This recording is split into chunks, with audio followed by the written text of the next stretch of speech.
మీ నాన్నగారు మాటే చెయ్యాలి నాయనా అని చెప్పాల్సిన ఆమె నా మాట మాత్రం విను. ఒక పేజీ తిరగేయండి, చూపిస్తాను. అదే ఆదికాండం మళ్ళీ 27వ అధ్యాయంలో చూడండి, 43వ వచనంలో ఏముందో మళ్ళీ.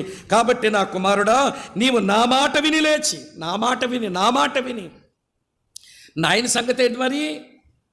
వినండి ప్రియులారా, కుటుంబం యొక్క యజమాని మగాడు, కుటుంబం లెక్క దేవునికి అప్పగించవలసిన వాడు కూడా మగాడే. కనుక కుటుంబ నాయకత్వం మగవానిదే. ఆడవాళ్ళు తెలివైన వాళ్ళైనా, ఆడవాళ్ళు సలహాలు ఇచ్చే వాళ్ళైనా, ఆడవాళ్ళు మంచి పొదుపు చేసే వాళ్ళైనా, ఆడవాళ్ళు ఇల్లు చక్కబెట్టగలిగిన వాళ్ళైనా భర్త వెనకాలే ఉండాలి, కానీ భర్త కంటే ముందులు అడుగులు వేయకూడదు. అవ్వ పండు తినిందని దేవునికి తెలియదు? ఏదైనా తోటలో ఆ ఫలము తిన్నది అవ్వని విషయం దేవునికి తెలియదా? మరి ఆదామును అడుగుతాడే, అవ్వమ్మను వదిలేసి,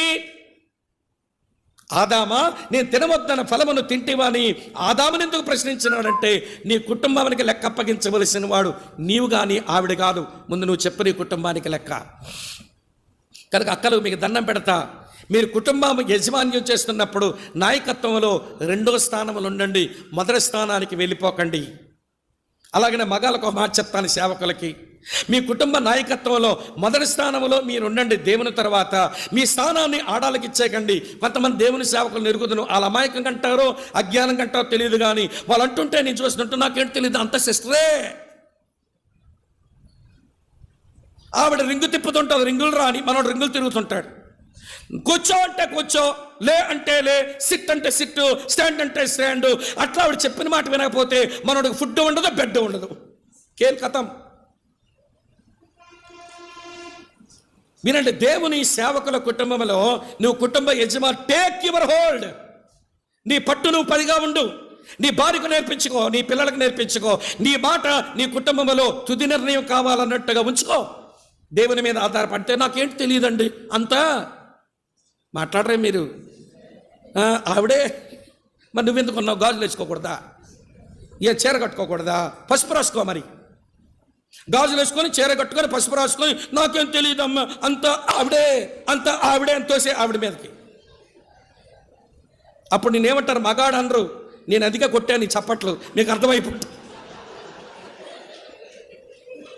మీకు అర్థం అవ్వాలి నా చప్పట్లు కొట్టా. ఏమంటే take your stand, be in your position. నువ్వు నిర్ణయం తీసుకో, నీ స్థానంలో నీవు ఉండు. నీ స్థానాన్ని మరొకరికి ఇచ్చేయద్దు. పాపం ఇస్సాకు కుటుంబంలో ఆవిడ జోక్యం అధికమైపోయింది. నా మాట విను. పాపం ఇస్సాకు డమ్మీ అయిపోయాడు. కొంతమంది ఇళ్లలో డమ్మీ క్యాండిడేట్లు ఉంటాయి. మగాళ్ళు డమ్మీ క్యాండిడేట్లు, చెప్పుకోలేరు, చెందుకోలేరు, నేర్పుకోలేరు, తిప్పుకోలేరు. మరి సంసారం చూసినప్పుడు వినండి ప్రియులారా, అది పెద్ద మెహర్బానీలా కనబడుతుంది లోకానికి, కానీ ఇవ్వండి చివరికి ఎక్కడో చేదైన ఫలితాలు, చేదైనటువంటి విషబీజాలు ఆ కుటుంబాల్లో కనబడు. నా కొద్ది సేవలో నేను స్త్రీ యాజమాన్య కుటుంబాలు చాలా ఎరుగుతున్నాం. ఈవెన్ మా అసెంబ్లీలో మా సంఘాల్లోనే స్త్రీ యాజమాన్య కుటుంబాలు ఎరుగుదును. మామయ్య నీకేంటి తెలుగు నోర్మి అంటుంది ఈవిడ.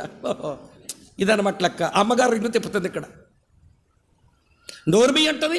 అసలు భర్తను పరవ్యాల మీద కూడా గౌరవించాలనేటువంటి ఇంకిత జ్ఞానం లేకుండా నీకేంటి తెలియదు, నేను చెప్తాను చూడు అని తెగలపడుతుంది. భయం లేకుండా బరి తెగించి ఇలాంటి ఆడవాళ్ళు ఇంటికే ప్రమాదం తెలుసా మీకు? వాళ్ళు మంచోళ్ళు అవ్వచ్చు, వాళ్ళకి నైపుణ్యం ఉండొచ్చు, పొదుపు చేయొచ్చు, ఇల్లు చక్కబెట్టవచ్చు, కానీ నేను ఎంత చేసినా కానీ నేను తెర వెనకాల మనిషిని, తెర ముందు నా పెనిమిటి అన్నట్టుగా జీవించినప్పుడే ఆ కుటుంబం సాగే కుటుంబం అవుతుంది. ఎన్ని